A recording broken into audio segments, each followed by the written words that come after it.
Bonsoir à tous et bienvenue pour cette session de trading en live pour le FOMC. Nous sommes mercredi le 31 juillet, dernière séance du mois, séance déterminante pour notamment le dollar US et probablement les indices US aussi. Demain nous avons également la réunion de la Banque Centrale Européenne, donc ce soir en fait je m'intéresse moins à l'euro-dollar à vrai dire qu'aux indices. Et peut-être à d'autres paires en dollars et même peut-être aux métaux. Donc si vous tradez l'euro-dollar, je vais vous donner des points d'entrée, des résistances support, mais je pense qu'en fait vous avez un risque de trader l'euro-dollar, surtout en swing avant la BCE demain. Donc on va plutôt se concentrer sur les actifs qui sont surtout corrélés au mouvement sur le dollar. Donc pourquoi pas en fait les métaux et je m'intéresse à quelques indices boursiers à vrai dire, notamment le Nasdaq 100. Je vais vous montrer la configuration sur le Nasdaq 100, pourquoi je m'intéresse à cet indice pour ce soir, pour cette semaine et pour peut-être en fait le reste du trimestre. Donc on va faire ça. Est-ce que avant de commencer, parce que là il est 19h50, donc les taux vont tomber dans 10 minutes, est-ce que vous avez du son et une image claire et comme ça on pourrait continuer? Dites-moi via le chat si vous m'entendez bien, si l'image est bonne. Ok, super. Bon, on va continuer. Avant toute chose, risque lié au trading. Donc cet avertissement, lisez-le bien. Les informations dans cette session de trading sont à titre indicatif uniquement. Donc je vais proposer des sessions, enfin des stratégies de trading. Je vais peut-être même tenter un trade devant vous si je sens que y a quelque chose à faire, mais dans aucun cas, en fait, les informations ici sont des conseils d'investissement. Donc, à vous de voir si vous voulez risquer votre capital, à vous de voir si vous voulez trader ce que moi je vais trader. Et puis, sinon, juste prendre en compte ces risques liés au trading, surtout pour ce soir, parce que des événements comme le FOMC, des événements comme la BCE demain, ce sont des événements qui peuvent entraîner pas mal de volatilité. On a vu déjà sur l'euro-dollar cet après-midi avec le PIB US qui est sorti, un piège tout simplement, un piège, je vais en parler maintenant. Un piège ici, en fait, vous voyez cette monobile que j'étudie depuis longtemps. On a eu une clôture en dessous avec une cassure d'un support qui était ici, à 32,40. C'était un piège tout simplement. En fait, j'ai peur que finalement l'euro-dollar se relance un petit peu à la hausse, qu'il fasse de nouveau plus haut. Et puis derrière, on va voir pour Mario Draghi demain. C'est pour cette raison que je ne traite pas l'euro-dollar ce soir. Je pense que nous pourrons finalement aller plus haut sur cette paire-là. Notamment, il faudra surveiller ce soir la réaction sur les 33,20. Vous avez une ligne de tendance ici qui passe par les plus hauts donc de février, plus haut de juin, et c'est peut-être une résistance pour ce soir. Dans tous les cas, normalement, si tout va bien pour les vendeurs, demain vous aurez un point d'entrée avec Mario Draghi. Je m'intéresse énormément au graphique hebdomadaire avec cette résistance qui passe actuellement vers les 1,34. Donc risque baissier dans la zone des 1,33,20, 1,34 pour demain. Et je dis bien pour demain. Donc je m'intéresse notamment ce soir aux indices boursiers. Je vais vous montrer la configuration que j'ai sur le Nasdaq 100. Alors donc le Nasdaq 100, c'est un indice très bullish, on est d'accord, on est sur les plus hauts historiques. Toutefois, je remarque en fait une résistance oblique ici qui est pas mal, qui doit être confirmée par tout simplement une réaction baissière ce soir avec Ben Bernanke.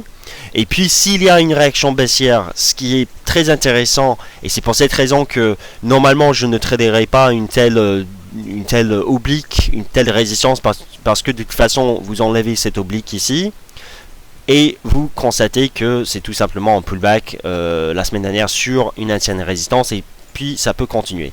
Donc risque haussier toujours sur cet indice parce que nous sommes dans une tendance haussière, mais, et je dis mais, et c'est pour cette raison que je m'intéresse à cet indice pour ce soir, je constate que, donc même graphique en journalier maintenant, je constate que si, et seulement si, le Nasdaq 100 ne casse pas les 3100 points, donc on y est actuellement, il pourrait y avoir une divergence baissière du RSI. Donc là, je spécule sur une divergence baissière. C'est pas quelque chose qu'il faut faire normalement, mais je trouve que si finalement on a une chute du Nasdaq 100, ça pourrait être justement quelque chose à faire avec un stop assez serré vers les 3115, 3120 points pour viser tout simplement cette zone ici vers les 2840. Donc c'est en fait une stratégie en swing trading. À vous de voir si vous voulez trader cette configuration. C'est très spéculative. Si vous voulez attendre plutôt une confirmation déjà d'un échec sous cette résistance et d'une confirmation de cette divergence potentielle, parce qu'on peut très bien aller plus haut et puis casser le plus haut sur le RSI, c'est une possibilité. Donc à voir dans 5 minutes maintenant, 6 minutes avec les taux, ce qui va se passer sur le Nasdaq 100. Encore une fois, c'est une stratégie en swing. Donc je réserve cet indice justement pour voir si on a un échec. Et puis tout simplement on part à la baisse. Pour shorter en swing avec un objectif vers les 2850. C'est très spéculatif encore une fois. Donc si vous voulez plutôt trader quelque chose comme l'or et l'argent, je m'intéresse aux configurations actuelles parce que tout à l'heure on a eu un signal baissier sur l'or notamment. On a eu un support ici, on l'a cassé, on a pu vendre le métal ici pour viser justement la zone des j'avais donné un objectif à 1308 atteint. Maintenant on a, vous voyez, ce canal haussier. On n'est pas très loin, donc en fait il faudra ce soir surveiller, si l'or part à la baisse, il faudra surveiller énormément le seuil des 1300. Vous avez un support horizontal ici, peut-être une mèche en dehors du canal, et puis si ça tient, derrière, finalement, avec une baisse du dollar, avec les commentaires de Ben Bernanke ce soir, on pourrait tenter un nouveau rebond au sein de ce canal pour aller chercher de nouveaux plus hauts. Je pense qu'en fait nous avons un risque éventuellement de casser le support ici, sachant que c'est peut-être un pré-signal ici. Donc tout simplement ce soir ça va être, j'imagine ça va être un peu difficile, pas très évident de savoir si on achète ou pas l'or. Honnêtement la zone sous laquelle on a échoué, c'était quand même une zone de résistance très importante, donc je n'exclus pas finalement une rupture des 1300 points pour avoir un signal baissier pour vendre l'or. Même chose sur l'argent. Donc l'argent, vous regardez, en fait ça fait un espèce de biseau qu'on avait ici. Vous remarquez en fait l'oscillation de l'argent. On est sorti par le biseau, mais ça reste dans un espèce de canal baissier. Donc vous avez un support sur l'argent pour les acheteurs potentiels, pareil comme l'or en fait. Vous avez à 1300 sur l'or, ça doit faire aux alentours de 19,25 sur l'argent, ce support ici, ce creux là. Donc un support ici avec un canal ici. Si finalement on a effectivement un point bas ici sur l'argent et on se relance à la hausse avec l'or dans son canal, c'est mort le biseau et on pourrait parler d'un retour vers les 20,60. Donc les métaux sous pression. Toutefois, nous avons pas forcément en fait une tendance claire là-dessus, à vrai dire. Vous avez une tendance haussière ici sur l'or et vous avez une tendance baissière de long terme. Vous avez un signal baissier qui a été donné cet après-midi. Si on arrive à tenir les 1300, on peut tenter des achats. Et puis, si tout va bien par la suite, si on arrive à tenir le support et on remonte, eh bien, ça va être a priori un point bas tout simplement. Est-ce qu'il y a des questions rapidement, parce que je vous montre juste l'or et l'argent, le Nasdaq 100, vous avez d'autres indices boursiers comme le Dow Jones par exemple, qui est dans le rouge actuellement. Donc vous constatez que le Dow Jones il est dans le rouge, il a échoué sous ses plus hauts ici, il a même fait de nouveaux plus hauts, et finalement en fait pour le moment les opérateurs optent pour la prudence.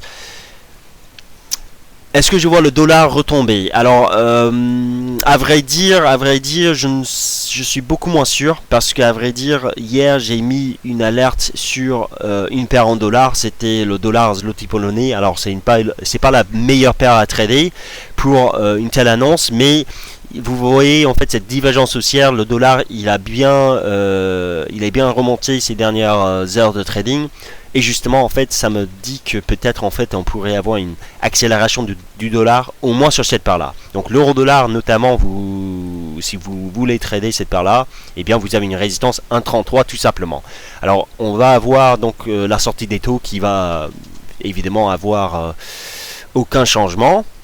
Ce qui nous intéresse ici avec la publication, enfin les commentaires surtout de Ben Bernanke, c'est de savoir dans un premier temps, est-ce qu'il va nous donner des informations plus claires concernant le ralentissement du QE, qui est d'ailleurs anticipé pour le mois de septembre.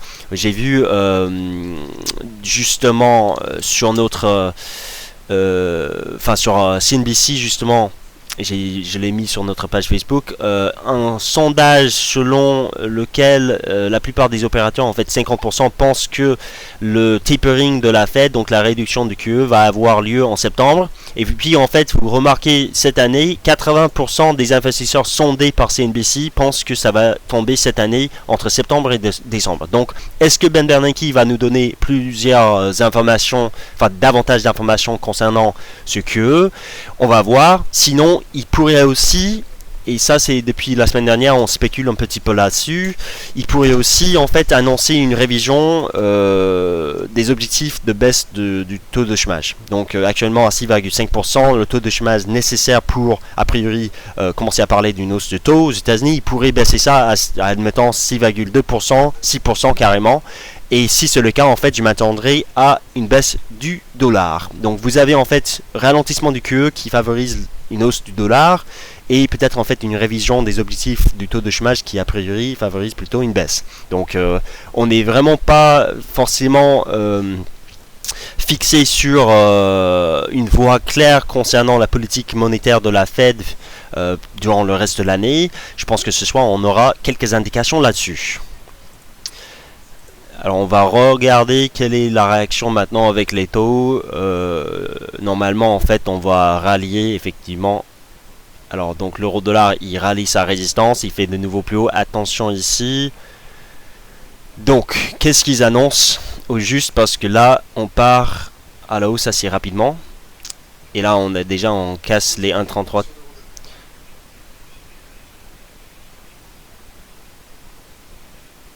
Alors j'écoute.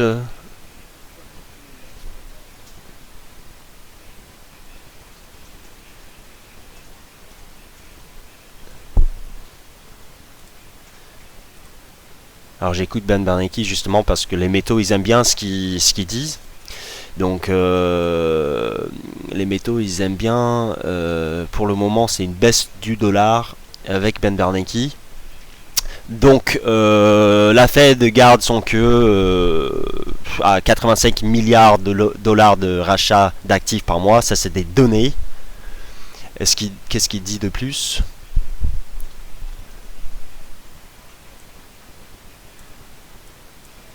Alors la Fed, merci visiteur qui me dit, donc la Fed dégrade ses perspectives. Ça favorise évidemment une baisse du dollar parce qu'on parle d'une dégradation des perspectives pour l'économie américaine. On parle de plus de QE ou à la limite en fait une... alors la Fed donc est préparée pour une réduction de QE si les données publiées dans les prochains mois laissent faire ça. Alors donc effectivement les perspectives de croissance, on a des risques baissiers dans l'économie américaine. Donc ça favorise évidemment une baisse du dollar encore une fois parce que on parle plutôt pas forcément d'une poursuite du QE, parce que je pense que la Fed va ralentir son QE probablement en septembre. Par contre, on parle plutôt d'une politique de taux qui va rester constante durant probablement le reste de l'année, ça c'est sûr, et puis peut-être même pour la plupart de 2014. Donc les métaux, ça, j'aimerais voir en fait si on arrive à vraiment pousser jusqu'ici sur l'argent et puis voir s'il y a finalement une nouvelle possibilité de short. Pour l'achat en fait c'est un peu trop tard. Maintenant pour l'euro-dollar, on est où maintenant? Donc on est sur la résistance effectivement sur l'euro-dollar. Alors Nicolas dit que sa vente est passée à 1,3330. D'accord, donc le stop c'est à quel niveau? 33,70. Donc si vous voulez suivre Nicolas à la vente sur l'euro-dollar, alors que nous avons a priori un signal haussier ici en cours, mais en même temps je vous ai parlé de cette résistance ici, à vous de choisir si vous entrez maintenant sous la résistance, parce que on est d'accord que si finalement ça passe pas, et je pense qu'en fait il faut être patient plutôt. Si ça passe pas, en fait on clôture sous la résistance. Là c'est point haut tout simplement sur l'euro dollar, au moins pour ce soir, et puis les vendeurs peuvent rentrer chez eux. Le Nasdaq 100 ça monte. Alors je surveille parce que c'est vrai que c'est la zone. Pour moi en fait, encore une fois je parle d'une stratégie en swing ici. Donc admettons que le Nasdaq ne casse pas cette résistance oblique qui est propre quand même en ce moment. Alors c'est pas la première fois que je vois un indice, surtout un indice américain, casser une telle résistance pour juste exploser à la hausse. Donc ça c'est le risque sur le Nasdaq 100. Donc je préfère en fait ne pas vendre maintenant, à vrai dire, même si on peut vendre avec un stop à 20-25 points.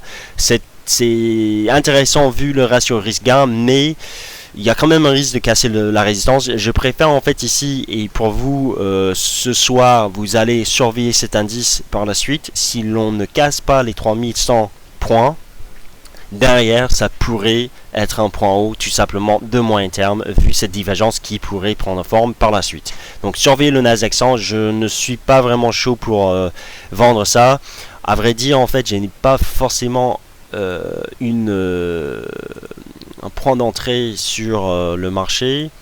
Est-ce qu'il y a d'autres questions sur...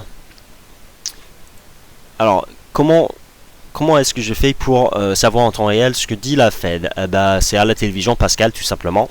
Ben Bernanke en fait il fait un petit appel via téléphone pour justement parler de ce qu'ils ont décidé. Alors vous n'arrivez pas à voir la vidéo, est-ce que c'est vrai ou pas?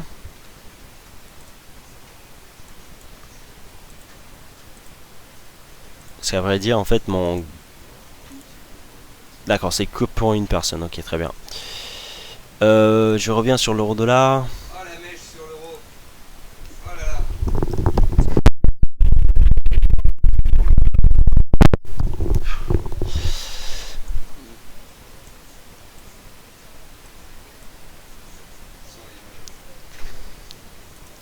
Alors il s'avère que mon graphique en fait vient de freezer malheureusement parce que j'arrive pas à changer le graphique. On va voir comment je peux changer cela.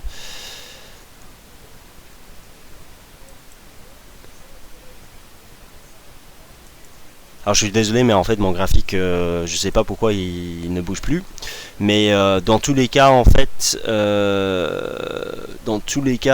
donc alors qu'est-ce qu'on dit?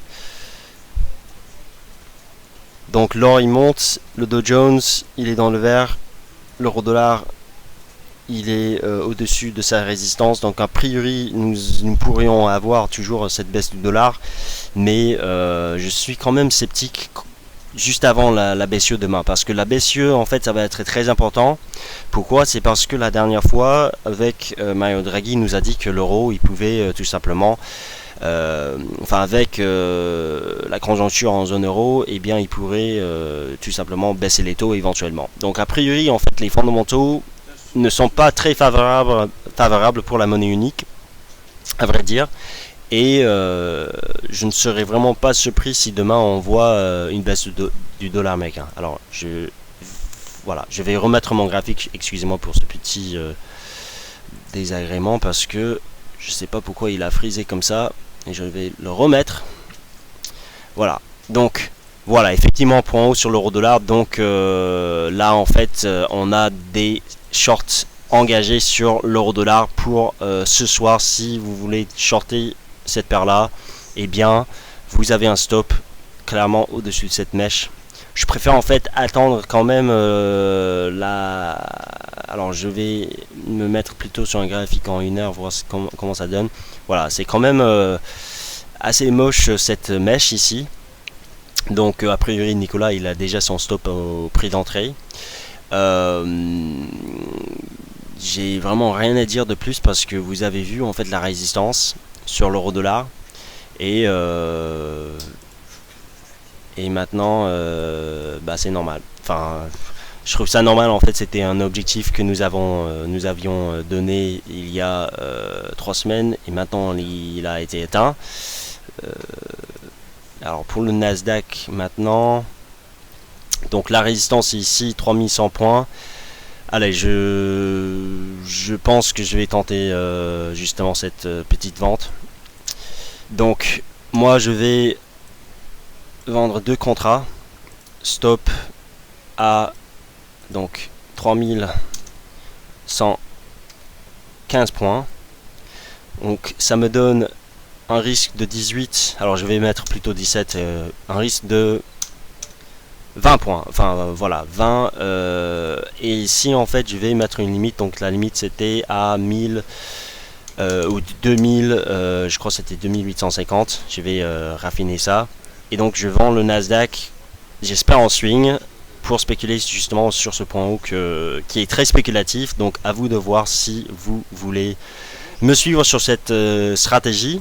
Le ratio risque-gain, encore une fois, il est haussier, on est d'accord. Il peut casser ses plus hauts, il peut continuer de monter. Ça fait des années qu'il monte, on est d'accord. Par contre, là, je trouve quand même que le ratio risque-gain est très intéressant. C'est pour cette raison, et uniquement cette raison.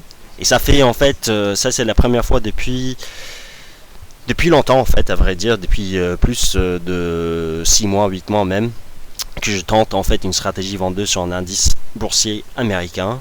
Normalement c'est les indices européens que je garde pour des stratégies vendeuses. Maintenant je trouve que en fait normalement si on ne continue pas plus haut, et bien en fait ce qui pourrait arriver, encore une fois, et je serais très chanceux déjà d'avoir finalement eu un point haut, c'est la chance purement. Mais vous voyez en fait que l'analyse technique, ça montre que nous avons quand même une résistance assez intéressante ici. Et si effectivement c'est une résistance, et si effectivement cette résistance tient, nous allons voir dans les prochaines semaines tout simplement un marché qui se corrige à la baisse assez violemment. Pourquoi je dis ça ? Et à vrai dire, je ne prêche pas la fin du monde, mais je pense qu'en fait, nous pourrions avoir tout simplement en fait un marché qui a atteint ses limites, au moins sur le court terme, et qui par la suite en fait pourrait justement corriger vers le bas, et ce avec notamment les perspectives monétaires de la Fed qui pour le moment en fait il n'y a rien changé sauf la situation, les perspectives ont été dégradées. Mais assurez-vous que la Fed en fait elle va elle va ralentir son queue. Ça c'est c'est pas sûr et certain, mais je pense qu'en fait le marché il y croit, et tant que le marché y croit, et bien normalement en fait on pourrait voir justement la même chose qu'en juin. Alors que, rappelez-vous, en juin, ou c'était plutôt en mai, eh bien, nous avions eu les premières informations selon lesquelles la Fed pouvait baisser, réduire son QE. Sur le marché obligataire aux États-Unis, on a vu une hausse des taux très rapide. Donc la bulle sur le marché obligataire aux États-Unis s'est éclatée, c'est le début. Maintenant, les indices boursiers, donc ici c'était le mouvement, c'était effectivement en mai. Fin mai et puis en juin, on a une correction des indices boursiers comme ça. On remonte. Pourquoi on remonte ? Parce que surtout avant, mais surtout ici en fait, la Fed nous a dit que une réduction de QE n'était pas la même chose qu'une hausse des taux. Donc on s'est dit, ok, en fait, on va juste réduire le QE et puis on va garder les taux bas durant toute l'année 2014. Tout va bien. Mais le risque, il est toujours là, sur le dollar américain notamment. Le risque, il est là, c'est que, en fait, les opérateurs, ils ont compris que la Fed allait réduire son QE et par la suite, en fait, monter ses taux. Et puis, le mois dernier, la Fed nous a dit, oui, attention, parce que c'est vrai qu'on pourrait réduire le QE, mais pour une hausse des taux, c'est pas pour tout de suite et c'est pas la même chose. Maintenant, je pense qu'en fait le marché pourrait se rendre compte que oui, si on réduit le QE, ça veut dire que la Fed commence à sérieusement parler d'un plan de sortie, tout simplement. Et quand on dit plan de sortie, on dit éventuellement hausse des taux. et donc le marché pourrait se mettre à spéculer là-dessus, justement, à anticiper cette hausse des taux. Ça peut prendre 6 mois, 9 mois, 1 an, 1 mois et demi. Il y a des opérateurs, notamment sur le marché obligataire, qui prennent des positions long terme comme cela. Et si effectivement ils prennent des positions comme ça, eh bien les indices boursiers devraient a priori ne plus monter, tout simplement. Donc à vous de voir si vous voulez encore une fois me suivre sur le Nasdaq. Si je suis stoppé sur le Nasdaq, eh bien c'est comme ça. Je resterai plutôt en fait toujours sceptique quant à ce mouvement bullish exceptionnel sur le marché américain. C'est vrai que tant que ça monte et c'est bien d'acheter les replis. Maintenant, je tente quelque chose qui, à vrai dire, semble être impossible. Et si c'est impossible, eh bien, autant pour moi. Mais si j'ai chopé un point haut et puis l'histoire nous montre que finalement on a cette correction, je serai très content. Est-ce qu'il y a des questions maintenant pour... on va revenir sur l'euro-dollar rapidement. Donc l'euro-dollar, effectivement, ça sent pas bon du tout, à vrai dire. Donc la résistance ici a bien tenu. Mon objectif à 1,3330 a été atteint. Notamment le piège ici sous cette moyenne mobile cet après-midi, malheureusement en fait c'était pas un signal de vente, mais ici en fait ça sent vraiment pas bon du tout. Pour le ZPLN, je sais que personne ne traite ça, mais honnêtement ça sent plutôt bullish, à vrai dire. Donc il se peut qu'effectivement en fait l'euro-dollar a atteint une résistance majeure. Je m'attends à ce que le ZPLN, encore une fois, c'est une paire avec un spread assez élevé, je suis d'accord. Mais l'intérêt ici, c'est cette divergence haussière qui se confirme, qui s'est confirmée déjà. Et on n'a même pas cassé une seule résistance. Donc en fait, je m'attends à tout simplement une accélération haussière de cette paire-là, au-dessus des 3,22 pour aller chercher 3,28 et probablement même de nouveau plus haut. Cette paire en fait, vous voyez que cette paire elle est haussière ici et ça fait un moment qu'elle se trade dans un range. C'est pour cette raison que j'aime bien les achats dans cette zone ici, parce que on a tenu jusqu'ici les plus bas de juin avec une divergence haussière et les perspectives peuvent nous donner des objectifs bien plus hauts jusqu'ici. Théoriquement parlant, c'est un range. J'étais aussi sur cette paire en février, c'était plutôt janvier-février. On a tenu le support du range et depuis c'est une tendance haussière. Donc si vous voulez tenter un achat sur cette paire là, un petit achat, pourquoi pas un seul lot, et bien stop sous les plus bas de cette semaine pour jouer cette divergence et justement viser bien plus haut. Est-ce qu'il y a d'autres questions maintenant? Est-ce que je regarde le ZCHF? C'est la même chose que l'euro-dollar. Roby, je suis désolé, je ne vais pas regarder. Maintenant pour les métaux, peut-être en fait, je pense qu'en fait, vu le mouvement sur notamment l'euro-dollar, alors effectivement, c'est pas... En fait, la stratégie maintenant sur l'or, parce que je ne sais pas si on va atteindre par exemple cette résistance. Tout simplement sur l'or, parce que je ne vendrai pas dans cette zone ici, parce que nous avons toujours ce support. La stratégie privilégiée sur l'or, si on casse 1300 $ l'once, il y a une forte probabilité d'avoir une nouvelle chute sur ce métal.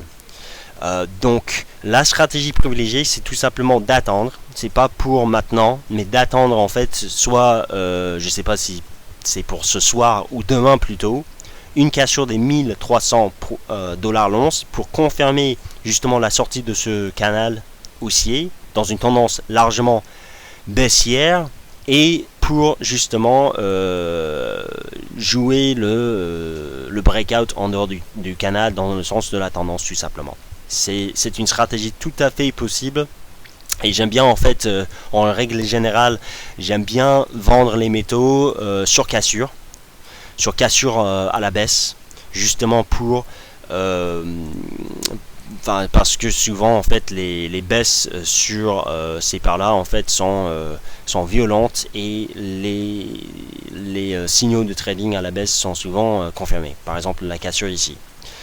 Donc moi j'attendrai plutôt sur l'or et l'argent, à moins de voir un nouveau rebond jusqu'à par exemple 1320 où vous avez peut-être un pullback ici, mais je crains en fait que le pullback soit déjà fait. Donc voilà. Pour les paires en yens, je ne sais pas ce qui se passe pour les paires en yens.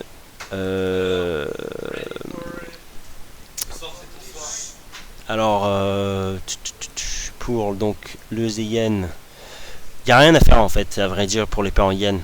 Si on a un rebond en swing, par exemple vers 98, 90, enfin, voilà, 99 plutôt, vous avez peut-être à en prendre short, mais en fait, je vois rien du tout sur le paire en yens, ça bouge même pas, donc je m'intéresse pas à ça.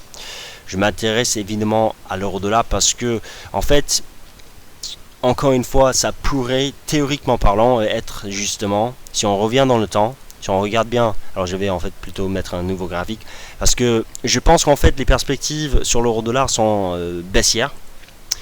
Et justement, je pense que l'euro-dollar pourrait retomber à 1,20 cette année. Et pourquoi je pense ainsi? C'est parce que vous regardez en fait la politique de la Fed et vous regardez la politique de la BCE.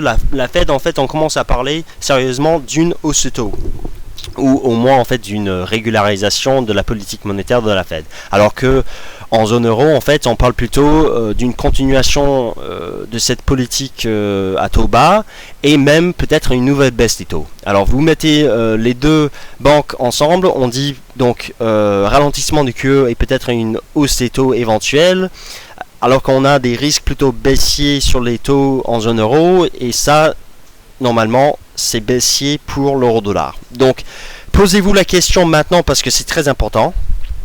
Alors qu'il semble que l'on soit sous une vraie résistance de moyen long terme. Est-ce que vous pensez que l'euro-dollar va aller chercher maintenant les 1,35 de nouveau, les 1,37, et puis il va continuer plus haut? Parce que s'il casse les 1,30, cette résistance tout simplement, il y a une possibilité d'aller chercher les plus hauts et même faire de nouveaux plus hauts en direction des 1,40. Est-ce que vous pensez que ce scénario est plutôt le scénario le plus probable, ou est-ce que vous pensez plutôt que ça fait en fait un espèce de triangle tout simplement, comme d'ailleurs l'on a eu l'année dernière? Donc vous vous rappelez, pour ceux qui étaient sur le marché, on avait un triangle ici. Le jour où on a cassé le bas du triangle, c'était un moment de shorter l'euro-dollar tout simplement.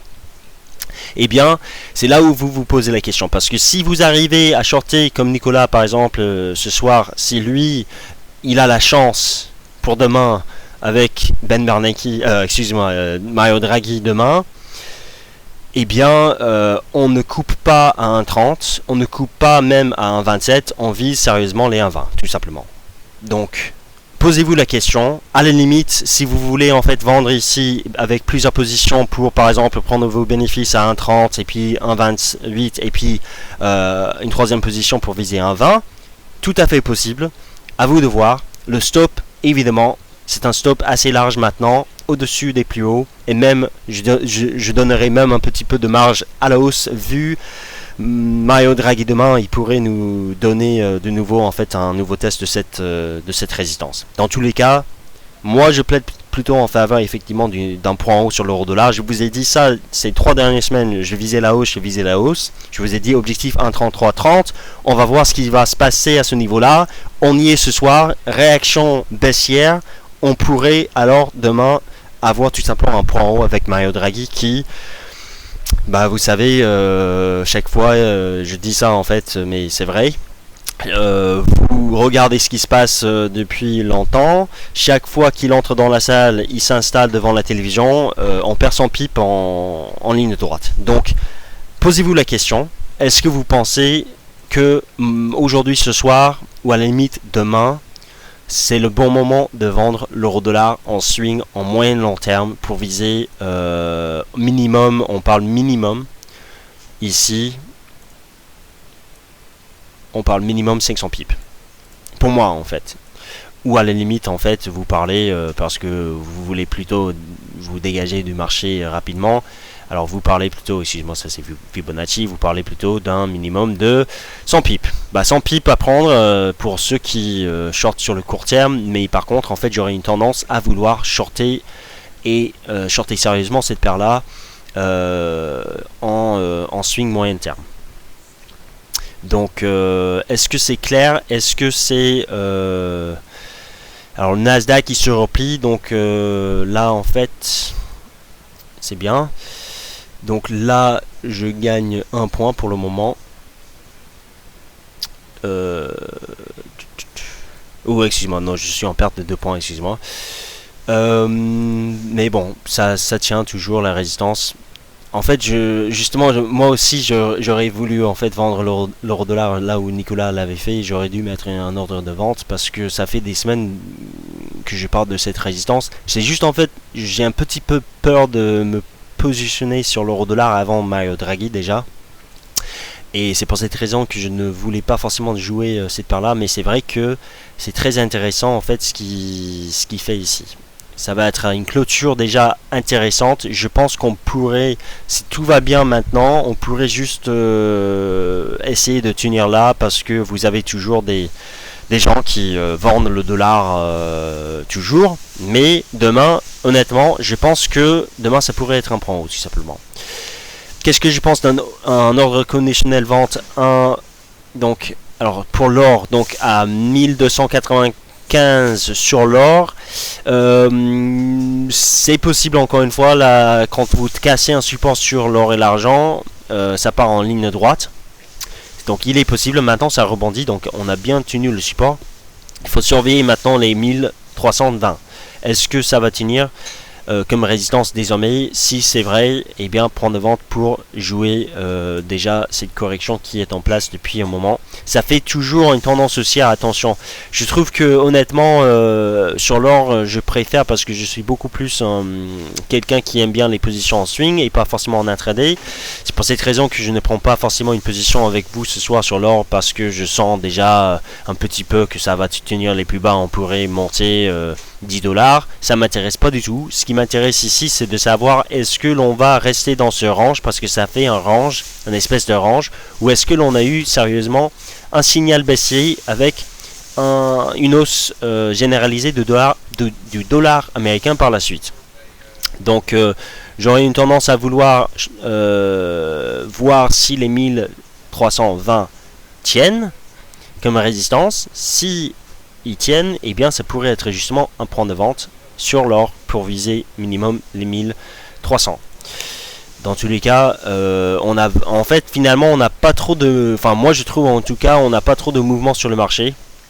Ça bouge oui, mais c'est pas forcément, on n'a pas de signaux en fait. C'est ça le truc. On n'a pas de signaux ni sur l'euro-dollar ni sur d'autres paires. Et justement, je pense que l'euro-dollar, en fait, on n'aura pas vraiment un signal. Déjà, on n'est pas tout à fait clôturé au-dessus de cette résistance. On n'a pas encore de signal sur le forex, ni les métaux, ni même les indices boursiers, parce que finalement, en fait, on n'a rien appris avec la Fed, sauf elle a dégradé les perspectives ce soir. C'est tout. Mais finalement, en fait, tout le monde sait que la Fed, elle va commencer à réduire son queue et c'est comme ça. Je pense qu'en fait on est dans la même situation qu'avant, c'est juste en fait on a un excès sur l'euro-dollar et des vendeurs sous cette résistance, donc c'est peut-être en fait effectivement quelque chose à tenter. J'attendrai en fait au minimum une clôture ce soir sous cette résistance et puis demain avec Draghi encore une fois. Si l'on casse véritablement ce support, cette zone de support ici, demain c'est tout simplement un point en haut de moyen terme, tout simplement. Je vais regarder rapidement le USD. Quelqu'un m'a posé une question, le ZESA, on est sous MM20 jours. Le USD PLN, on a un nouveau repli. Je pense que ça va quand même tenir parce que j'adore ces divergences en fait, surtout sur une paire comme le USD PLN. Pas très loin de ses plus bas de juin. Vraiment j'aime bien des configurations comme ça. Quel est mon sentiment après le FOMC sur le NZD USD? Je ne sais pas, j'ai pas un graphique quali sur le NZD USD. Pour le dollar australien par contre c'est clairement, pour le moment baissier, on a eu de nouveaux plus bas. Ça sent vraiment pas bon pour le dollar australien.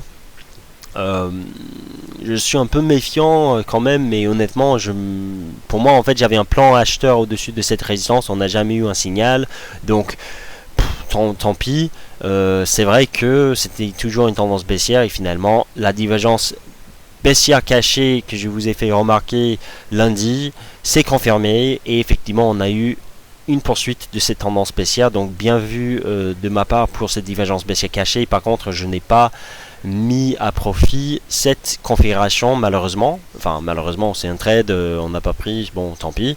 Maintenant honnêtement le dollar australien c'est la même chose que le dollar néo-zélandais, c'est juste en fait le dollar néo-zélandais il tient beaucoup mieux à vrai dire et par la suite en fait dollar néo-zélandais je pense qu'il pourrait suivre l'AOD un jour à la baisse.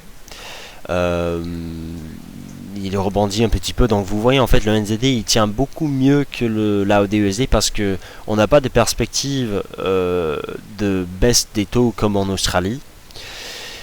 Et justement en fait c'est justement la raison pour laquelle il y a un arbitrage sur l'AOD NZD et cette paire là en fait baisse depuis un moment. Donc l'AOD NZD voilà. Voilà, la chute de l'AOD NZD qui est quand même violente et on revient dans des zones, enfin on va revenir dans des zones qu'on n'a pas vues depuis 2008. Et c'est justement c'est pour ça en fait quand je parle de l'euro-dollar et je vous ai parlé donc des perspectives de banque centrale, vous regardez une paire comme l'AOD NZD ce soir, vous vous dites qu'est-ce qui fait en sorte que l'AOD NZD décroche comme ça depuis plusieurs mois. C'est tout simplement les perspectives de baisse des taux entre deux banques centrales. Vous avez une banque centrale qui a, en Nouvelle-Zélande, qui a plutôt des perspectives de hausse de taux, avec notamment une accélération d'inflation anticipée pour soit ce semestre ou soit 2014. Et puis en Australie, en fait, il parle plutôt d'une baisse des taux. Encore une fois, une nouvelle baisse. Donc, quand vous regardez une telle configuration, vous vous dites... Oui, en fait c'est évident. Hein. C'est évident en fait depuis ce moment ici, même en 2011 ou même en 2012, en fait on parlait toujours plutôt pas d'une baisse des taux en Nouvelle-Zélande, mais plutôt une baisse des taux en Australie, et voilà le résultat. Maintenant, aujourd'hui, on parle de la même chose maintenant concernant l'euro-dollar. Je ne dis pas que l'on va avoir une chute comme ça sur l'euro-dollar parce que ça va nous donner quelque chose comme 80 par exemple, mais je vous dis que vous avez aux États-Unis pas de perspective de baisse du taux déjà. Je pense que augmenter le QE c'est hors de question. On a plutôt un risque de ralentissement du QE et puis derrière peut-être en fait une régularisation de la politique monétaire aux États-Unis. Tandis que en zone euro, encore une fois, Mario Draghi va probablement nous dire demain, oui, les chiffres de chômage en Espagne, en Italie étaient plutôt, moins pires qu'attendu.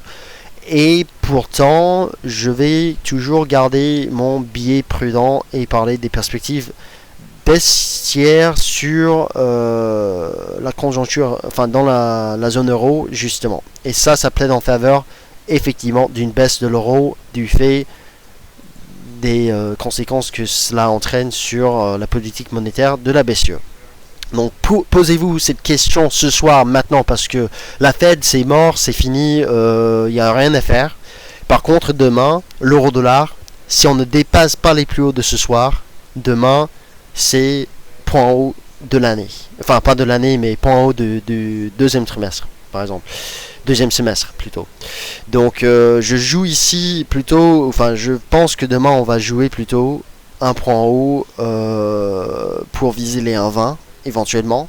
Parce que c'est, pour le moment, si ça reste un triangle que nous avons ici, ça reste le même scénario qu'en 2012 ici. Donc, vous étudiez la configuration ici. Vous voyez que c'était clair ici. On a pu shorter la résistance du triangle clairement ici à 32,80. Je me rappelle ce jour-là, j'avais moi-même shorté cette zone ici avec un stop à 15 pips et j'ai encaissé plus bas ici avec un gain de 600 pips. J'ai pas pris tout le mouvement, mais c'était quand même exceptionnel. Donc posez-vous cette question parce que c'est là où justement le ratio risque-gain est très très important. Donc Nicolas par exemple il est vendeur, il est tranquille, a priori stop 0, il n'a rien à risquer maintenant, si il a la chance, et des fois on a la chance, hein. Si moi j'ai la chance sur le Nasdaq c'est la même chose, s'il a la chance, il aura en fait un ratio risque-gain minimum de 1 pour 10. Et là, c'est très intéressant. Fin du QE, Chris, oui, ça veut dire baisse, hausse du dollar, excuse-moi. Fin du QE, en fait, ça favorise une hausse du dollar. Attention quand même, on parle pas d'une fin du QE, on parle d'un ralentissement. Parce que déjà, la Fed a annoncé son QE 3 en septembre 2012. C'était, je crois, à ce moment-là, 45 milliards de dollars de rachat d'actifs. En décembre 2012, la Fed a augmenté la taille de ce programme à 85 milliards de dollars de rachat d'actifs par mois. Maintenant, on parle d'une réduction. Est-ce que ça va être une réduction de 20 milliards ou 30 milliards ou 40 milliards? Nous n'en savons absolument rien. Donc en fait justement je pense que nous aurons davantage d'informations bientôt, des spéculations là-dessus. Je m'intéresse à savoir justement la réduction du QE, c'est combien? On parle de quoi? 20 milliards, c'est pas grand chose, ça reste quand même un beau programme d'assouplissement. Est-ce qu'on parle plutôt de 40 milliards? Est-ce qu'on parle même de 60 milliards?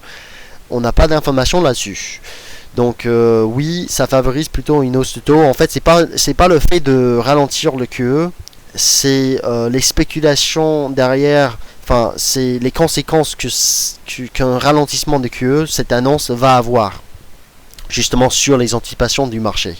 Et si effectivement les marchés pensent que ça laisse la porte ouverte à davantage de ralentissement de QE, on va passer de QE3 à QE 2,5, QE 2, que 1,5, et bien ainsi de suite. Et puis par la suite, on va parler sérieusement d'une hausse de taux aux États-Unis. Et c'est exactement ce que l'on a vu en juin sur le marché obligataire. C'est une bulle, messieurs, mesdames, sur le marché obligataire aux États-Unis. Et justement, quand la bulle va s'éclater, le dollar, il va s'envoler. Et justement, pour vous montrer justement la marge à la hausse sur le dollar, on regarde le dollar index. Si j'arrive à le trouver, le dollar index, je vais un jour trouver, voilà, il est ici. Donc le dollar index, en fait, vous remarquez en fait ce qui se passe sur cet actif. En fait, c'est un actif, un indice de Dow Jones FXM, enfin c'est le Dow Jones FXM US Dollar Index. C'est donc l'euro, la livre sterling, le dollar australien et le yen. Un panier, 25% pour chaque devise, et ça représente donc la tendance générale du dollar américain. Vous constatez que la tendance elle est haussière. Vous constatez qu'il y a certainement des phases de consolidation, de correction, mais généralement depuis 2011, quand on a fait un double bottom ici sur les plus bas, enfin juste en dessous des plus bas de 2008, cette zone de soutien, depuis en fait on a une tendance haussière. L'année dernière, ou non, c'est plutôt en fait, oui, effectivement, fin décembre, on a cassé cette ligne de tendance baissière sur l'USD dollar, avec notamment la baisse du yen, et cela nous a donné une impulsion haussière. Donc même avec une correction continue durant les prochaines semaines, je serai quand même surpris maintenant avec l'euro dollar là où il est, mais pourquoi pas, je resterai toujours haussier sur le dollar sur le long terme. Et ce pour viser éventuellement un retour ici vers les plus hauts de 2008. Donc ça a fait quand même une belle hausse et donc une belle chute sur l'euro dollar jusqu'à 1,20, même peut-être plus bas. Donc c'est ce soir où il faudra se poser des questions sur l'euro dollar. Quelles sont les perspectives? Est-ce que vous voulez tenter des shorts plutôt que des achats? Est-ce que vous pensez que l'on va s'envoler jusqu'à 1,37 de nouveau, ce qui est possible? Est-ce que vous pensez qu'on va continuer vers les 1,40? Ou est-ce que vous pensez plutôt que le marché jusqu'ici nous a montré que les vendeurs étaient présents sous cette résistance qu'on a vue ce soir? C'est ça en fait que la question que tout le monde ce soir doit se poser. Je vais voir maintenant pour le Nasdaq, ça fait quoi? Bon, toujours sur les plus hauts, on travaille la résistance. On va voir pour cette vente. C'est vrai que j'aurais pu mieux vendre l'euro dollar finalement. Bon, peut-être pas. Donc résistance. Je pense qu'en fait, vu que j'ai déjà shorté le Nasdaq 100 en spéculatif, je ne shorterai pas l'euro dollar en spéculatif aussi. J'attendrai tout simplement une clôture sous cette résistance, encore une fois, mais là, c'est là où ça se joue, effectivement. Et puis demain aussi. Donc est-ce qu'il y a d'autres questions? Parce que ce soir en fait vous avez un semblant de breakout ici. Je ferai énormément attention par contre dans cette zone ici sur l'euro dollar. Je parle en fait pas d'un achat pour jouer 20-30 pips à la hausse, parce que ça m'intéresse pas. On a déjà fait de beaux gains ces dernières semaines sur cette monnaie mobile ici notamment. On avait un signal d'achat. Maintenant en fait je suis plutôt à la recherche d'une vente sur l'euro dollar. Je vous ai dit ça il y a 2 semaines déjà, même 3 peut-être, que les 1,33 en fait ça pouvait être une résistance à surveiller de très près pour tout simplement un point haut pour viser les 1,20. Donc je préfère quand même avoir des signaux comme quoi les vendeurs vont reprendre la main, surtout demain. Et donc moi je fais rien du tout sur l'euro dollar ce soir, parce que je ne suis pas vraiment prêt à prendre le risque avant demain. Et puis demain en fait je pourrais éventuellement choisir de faire quelque chose.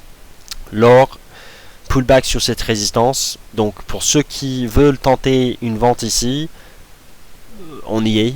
Stop assez serré parce que vous avez quand même un support plus bas, donc vous visez déjà ici. Donc assurez-vous d'avoir un ratio risque-gain de 1 pour 2 minimum pour viser cette zone ici. Dans tous les cas, attention juste au risque aussi avec le range, parce que ça fait un espèce de range quand même. Dans tous les cas, là c'est pour le moment en triangle, et j'aime bien juste ici, si on n'arrive pas à pousser plus haut, ce soir en fait on pourrait caler sous cette résistance, et puis derrière, eh bien, sortie du triangle, pullback, vous savez quoi faire par la suite. Alors USD CAD sur support de nouveau, merci visiteur. Donc apparemment l'USD CAD attaque son support de nouveau, effectivement. Donc oui, vous avez un support sur l'USD CAD. Vous avez en fait je dirais en fait c'est une opportunité d'achat même sur l'USD CAD, c'est vrai. Parce que le support jusqu'ici ça a bien tenu. On parle de 0,260. La tendance elle est haussière. Généralement elle est haussière. Il y a 3 semaines je vous ai dit qu'on pouvait vendre dans cette zone ici. On a fait de très beaux gains jusqu'ici. Est-ce que ça va continuer? Peut-être, on pourrait continuer jusqu'au plus bas de juin, mais j'aurais une tendance à vouloir quand même voir si on tient ce support ici. Et puis demain en fait on va parler sérieusement d'une stratégie acheteuse, parce qu'on a tenu le support. Je pense qu'en fait ici vous remarquez que moi je m'intéresse plutôt aux configurations avec des stratégies sur certaines paires 100 pips, même des stratégies de 500 pips.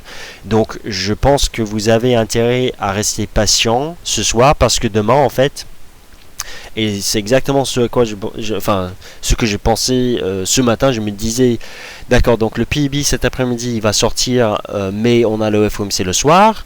Donc le PIB en fait ça pourrait être justement du bruit sur le marché, un non-événement finalement. C'était effectivement ça, parce que après le PIB, l'euro dollar il faisait un doji tout simplement en données journalières.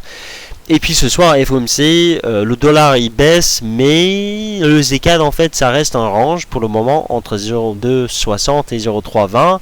L'euro dollar il fait de nouveau plus haut parce que c'est la paire la plus forte pour le moment. L'euro en fait en général elle est, c'est une monnaie forte. Vous regardez d'autres paires en euros, surtout par exemple l'euro AUD qui s'est envolé ces dernières séances, qui va se retrouver sous une résistance peut-être demain à 1,50. Vous remarquez que la livre sterling elle est 1,50. Nicolas il s'étonne, mais 1,50 oui. 1,50. Donc on a eu oui, 1,50. Donc ça c'est en fait, pour ceux qui ne connaissent pas cette paire là, en fait c'était vraiment une très belle progression de cette paire là avec la chute du dollar australien. Mais dans tous les cas en fait on arrive dans des zones où l'euro en général approche des résistances majeures. Alors l'euro GBP on aura une tendance à vouloir dire que là en fait on sort par le haut d'un canal de long terme. J'attendrai voir ce qui arrive à 88 quand même avant de dire là en fait on achète, parce que si cette paire là qui est certains disent la bête noire du forex si elle fait une mèche ici en données hebdomadaires, elle retombe comme un couteau sous la résistance du canal. C'est point haut, comme l'euro-dollar, pour viser bien plus bas. Encore une fois, on parle de l'euro GBP. Au Royaume-Uni, je pense qu'en fait, on n'a pas forcément de perspective de baisse des taux. Toutefois, c'est plus ou moins en fait le même discours qu'en zone euro, mais je pense que vous avez plutôt un risque toujours d'une baisse des taux déjà en zone euro et pas au Royaume-Uni. Donc voilà pour ce soir. Honnêtement, vous avez des configurations très intéressantes en moyen terme. On s'intéresse à savoir cette semaine si finalement c'est pas ce soir que l'on a une réaction sous des résistances. On s'intéresse demain à savoir ce qui va se passer sous ces résistances. Le Nasdaq 100, on y est. Est-ce que l'on va clôturer au-dessus des 3100 points? Est-ce que l'on va avoir des prises de bénéfices avant Mario Draghi? Je ne sais pas. Dans tous les cas, vous avez des points d'entrée optimales sur l'euro-dollar, sur le Nasdaq 100, alors là, je suis plutôt mitigé sur les métaux précieux parce que ils font du surplace et je pense que honnêtement, j'aurais pas forcément envie de trader ça ce soir. Finalement, c'est très bullish. Mais vous avez quand même des résistances plus haut. Je m'intéresse énormément à savoir ce qui va se passer sur l'euro-dollar demain parce que on est vraiment dans une zone où ça pourrait tomber comme un couteau demain, ou à la limite on aura a priori un signal haussier malgré nous, malgré les perspectives fondamentales qui plaident plutôt en faveur d'une baisse des taux, enfin une continuation de cette politique de baisse des taux ou taux bas, et donc une baisse de l'euro-dollar. Donc voilà. Avec ce, je vais vous laisser. Si vous avez des questions, demain matin, je vais faire le point de marché à 9h15. Donc ça veut dire que, a priori, on va être dans les mêmes zones que ce soir. C'est-à-dire que, soyez patients. Attendez demain sur l'euro-dollar. Je pense que c'est le mieux à faire. Attendre surtout la clôture ce soir sur cette bougie journalière qui est quand même haussière pour le moment et qui laisse penser que oui, en fait, on pourrait justement casser cette résistance, mais il faudra voir demain avec Mario Draghi encore une fois. Donc avec ce, je vous souhaite une bonne soirée. Reposez-vous parce que demain ça va recommencer. On a un marathon de 72 heures de trading avec aujourd'hui le PIB US, le FOMC. Finalement, c'était du bruit sur le marché. Déjà l'euro-dollar, pour ceux qui ont acheté les plus bas, bravo à eux. Parce qu'au moins eux, ils ont potentiellement un achat en swing. Maintenant, pour les vendeurs qui attendent ici, on va voir ça pour demain. Et puis, donc demain, BCE. Et puis vendredi, n'oubliez pas, NFP, chiffre de chômage aux États-Unis, très important. Enfin, chiffre de l'emploi et le taux de chômage aux États-Unis, donc très important. Donc, reposez-vous. Fermez vos plateformes, tout simplement. Et puis demain, on va voir qu'est-ce qui va être possible sur le marché. Donc je reste vendeur du Nasdaq 100 en spéculatif avec un ratio risque-gain très intéressant, avec pas trop de risque finalement parce que c'est juste deux contrats, ça fait pas trop mal si la résistance casse. Et par contre, je suis toujours acheteur plutôt des paires comme par exemple le ZPLN. Qui est dans une zone où j'aurai une tendance demain à voir si on tient cette zone ici pour tenter un nouvel achat. Voilà. Donc à demain pour le prochain point de marché, 9h15, mon meeting demain à 11h et puis une session de trading pour les taux de la BCE avec 25 GAN. Vous avez de quoi suivre le marché avec nous.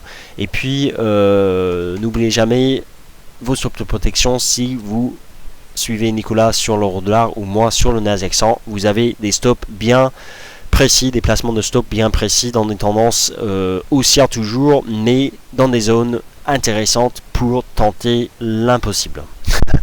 Voilà, donc à demain, bon trade et bonne soirée.